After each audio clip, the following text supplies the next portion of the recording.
আসসালামু আলাইকুম। পৃথিবীর যে যে প্রান্ত থেকে শুনছেন এবং দেখছেন সবাইকে শুভেচ্ছা জানাচ্ছি। আজকে কথা বলবো আমাদের সুৎখোর মহাজন ইউনূসের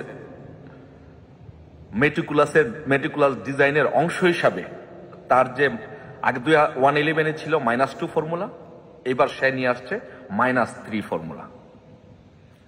বিএনপির ভাইদেরকে বলবো যে আপনারা লম্ফজম্প করবেন না, লম্ফজম্প না করে একটু রাজনীতি শিখুন, বুঝুন আপনাদের উপরে কি স্ট্রিম রোলার আসছে, আপনাদের ভবিষ্যৎকে এটা একটু ভেবে দেখুন। এখন ইউনূসের -3 ফর্মুলা নিয়ে আসছে মেটিকুলাস ডিজাইনের অংশ হিসেবে। আসুন দেখি -3 ফর্মুলার অংশ হিসেবে ইউনূস বাংলাদেশে কি কি করতে চাচ্ছে বাংলাদেশের রাজনীতিতে। বেসিক্যালি আপনারা যদি একটু রাজনীতির পিছনের দিকে ফিরে তাকান তাহলে দেখবেন যে 111 ইউনূস -2 ফর্মুলা নিয়ে আসছিল। সে -2 ফর্মুলার অংশ হিসাবে বঙ্গবন্ধু কন্যা শেখ হাসিনা এবং বেগম খালেদা জিয়াকে মাইনাস করে ইউনূস বাংলাদেশের রাজনীতিতে একটি নতুন মেরুকরণ নিয়ে আসতে চেয়েছিল, কিন্তু ইউনূসের সেই মেরুকরণটি ফেল হয়েছে। ইউনূস ফেল করেছে বঙ্গবন্ধু কন্যার এক দুঃসাহসিক বক্তব্যে যে আমি বাংলাদেশে যেতে চাই, বাংলাদেশে গিয়ে রাজনীতি করতে চাই, আমি বাংলাদেশের জনগণের সাথে থাকতে চাই। সে ইউনূসের বঙ্গবন্ধু কন্যা শেখ হাসিনার সেই অসাধারণ সাহস এবং দুর্দান্ত ভূমিকার কারণে তখন -2 ফর্মুলা বাস্তবায়ন হয়নি এবং খালেদা জিয়াও বেঁচে গিয়েছিল। এখনো একইভাবে এই বঙ্গবন্ধু কন্যা শেখ হাসিনাই বিএনপিকে বাঁচাতে পারে খালেদা জিয়া এবং তারেক রহমানকে।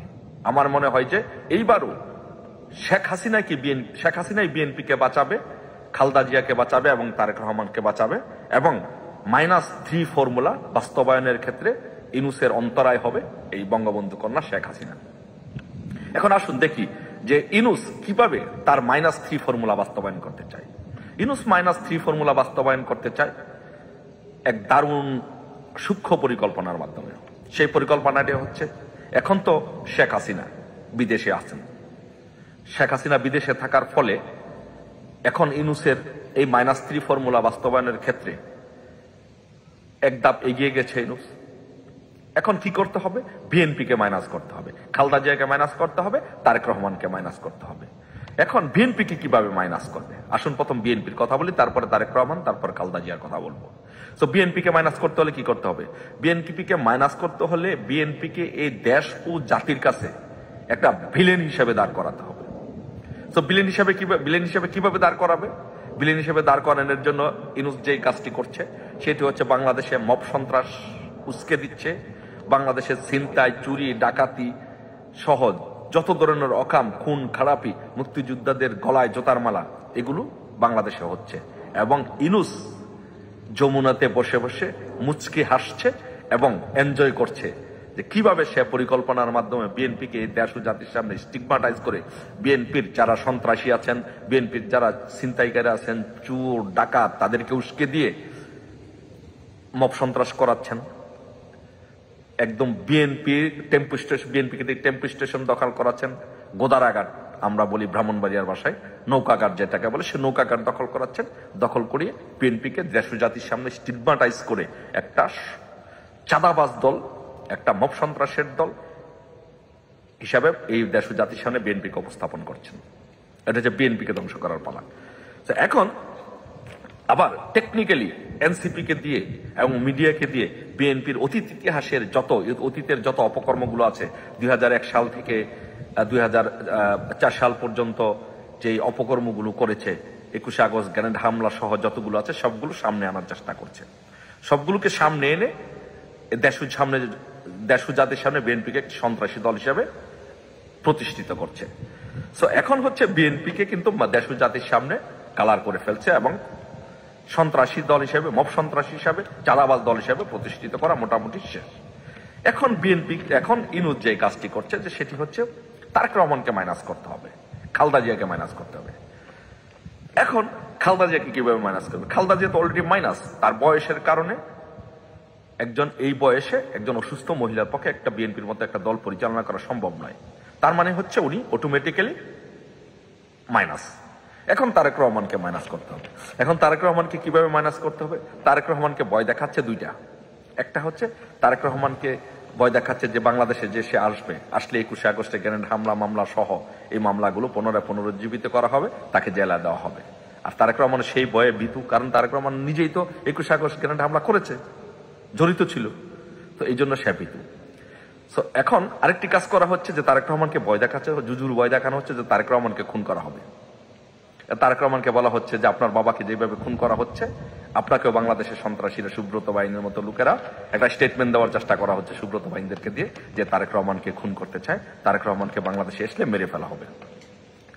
এবং উদাহরণ হিসেবে নিয়ে আসছে যে আপনার বাবাকে তো মেরে ফেলা হয়েছে, এবং এটা বাস্তবতা যে জিয়া রহমানকে বাংলাদেশে মেরে ফেলা হয়েছে। কি হয়েছে? তার কোনো বিচার হয়েছে? বিচারও তো হয় নাই। মা, স্ত্রী খালেদা জিয়া, সন্তান তারেক রহমান, এমনকি বিচারটাও তো চায় নাই। তার মানে কি? তারেক রহমানের মনে একটি ভয় ঢুকিয়ে দেওয়া হচ্ছে যে আপনি বাংলাদেশে আসলে আপনাকে মেরে ফেলা হবে। এখন তারেক রহমান তো বাবা সেই ভয়ে ভীতু মানুষ, রাজনীতিতে অভ্যস্ত না, বাংলাদেশের নিজেকে অঘোষিত রাজা দাবি করে, সে এই ভয়ে ভয় পাচ্ছে এবং বাংলাদেশে যাচ্ছে না। এখন বাংলাদেশে যদি না যায় তার মানে কি হবে? সেই একইভাবে আপনারা খেয়াল করেন যে জিয়া রহমানকে হত্যার পর যেমন এরশাদ ক্ষমতা নিয়ে বিএনপির যত নেতা নেতৃবৃন্দ আছে সবাইকে নিয়ে একটি দল গঠন করে 9 বছর ক্ষমতায় থেকেছিল, একইভাবে এই বিএনপিকে ধ্বংস করে, তারেক রহমানকে মাইনাস করে, খালেদা জিয়াকে মাইনাস করে, এনসিপিকে দিয়ে ইনুস বাংলাদেশে তার রাজত্ব, তার শাসন দীর্ঘায়িত করতে চায়, ক্ষমতায় থাকতে চায়, এবং দীর্ঘ সময় সে ক্ষমতা থাকার জন্য যত প্ল্যান পরিকল্পনা আছে সবই করছে। এখন সে তার যে 3-3 ফর্মুলা সেটা বাস্তবায়ন করার জন্য সে ইনুস কাজ করে যাচ্ছে। এখন বিএনপি কি আদৌ বুঝার মতো ক্ষমতা আছে যে বিএনপিকে খান খান করে সে জিয়া রহমানকে হত্যার পরে যেমন এরশাদ সাহেব যেমন তার দল গঠন করে দীর্ঘ 9 বছর শাসন করেছে, বিএনপিকে খান খান করে তাদের নেতৃবৃন্দকে, কারণ আমি তো বলি বিএনপি কখনো কোনো রাজনৈতিক দল না, বিএনপি হচ্ছে একটা বিরোধী মহল। সেই বিরোধী মহলের লোকদেরকে যখনই আপনি সুযোগ সুবিধা দিবেন তখনই তারা চলে যাবে। এমপি মন্ত্রীর লোক দেখাবেন, উপজেলা চেয়ারম্যান মেয়র এগুলোর লোক দেখাবেন, তারা চলে যাবে। তার মানে হচ্ছে তাদেরকে পদ পদবি এবং জনপ্রতিনিধি বানানোর লোভ দেখিয়ে বিএনপিকে খান খান করে নতুন রাজনৈতিক দলে নিয়ে বিএনপির আশা আকাঙ্ক্ষা সব চুরমার করে দিয়ে ইউনূস তার -3 ফর্মুলা বাস্তবায়ন করবে। এখন এটা বোঝার দায়িত্ব বিএনপির। তো বিএনপি যদি না বুঝে, বুঝুক আর না বুঝুক, এখন তাহলে বিএনপিকে কে রক্ষা করতে পারে? কিন্তু দিন শেষে বিএনপিকে একজন রক্ষা করবে। 111 যেমন বিএনপিকে রক্ষা করেছিল, -2 ফর্মুলা বাস্তবায়ন করতে দেয়নি সেই সাহসী নেত্রী বাংলার লৌহ মানবী শেখ হাসিনা, একইভাবে -3 ফর্মুলাও শেখ হাসিনার জন্য বাস্তবায়ন করতে পারবে না। তাই বিএনপিকে বলবো যে আপনারা অনুধাবন করুন, শেখ হাসিনার পাশে দাঁড়ান, শেখ হাসিনাকে আপনারা সহযোগিতা করুন। শেখ হাসিনার নেতৃত্বেই এই ইউনূসকে বাংলাদেশে হটানো হবে। শেখ হাসিনার নেতৃত্বেই -3 ফর্মুলা বাস্তবায়ন যেন না করতে পারে বাংলাদেশে সেটি চেষ্টা করা হবে। এবং বাংলাদেশের যে গণতন্ত্র হুচুট খেয়েছে, সেই গণতন্ত্র 5 আগস্টে যে সন্ত্রাসী হামলার মাধ্যমে এদেশে গণতন্ত্র হুচুট খেয়েছে, সেই গণতন্ত্র শেখ হাসিনার নেতৃত্বে বাংলাদেশে উদ্ধার হবে। আসুন সকলে মিলে বাংলাদেশে গণতন্ত্র উদ্ধার করার জন্য শেখ হাসিনার নেতৃত্বে ঐক্যবদ্ধ হয়। -3 ফর্মুলা যেটা বাস্তবায়ন করার প্রচেষ্টা চলছে, সেই প্রচেষ্টাকে প্রতিহত করে শেখ হাসিনার নেতৃত্বে আবার গণতন্ত্র পুনরুদ্ধার করি। আশা করি বিএনপি বুঝতে পেরেছেন, বুঝবেন। বুঝলে বুঝপাতা, না বুঝলে তেজপাতা, না হলে মুড়ি খান, আর বুঝলে শেখ হাসিনার নেতৃত্বে আসুন। ধন্যবাদ, ভালো থাকবেন সবাইকে। জয় বাংলা, জয় বঙ্গবন্ধু।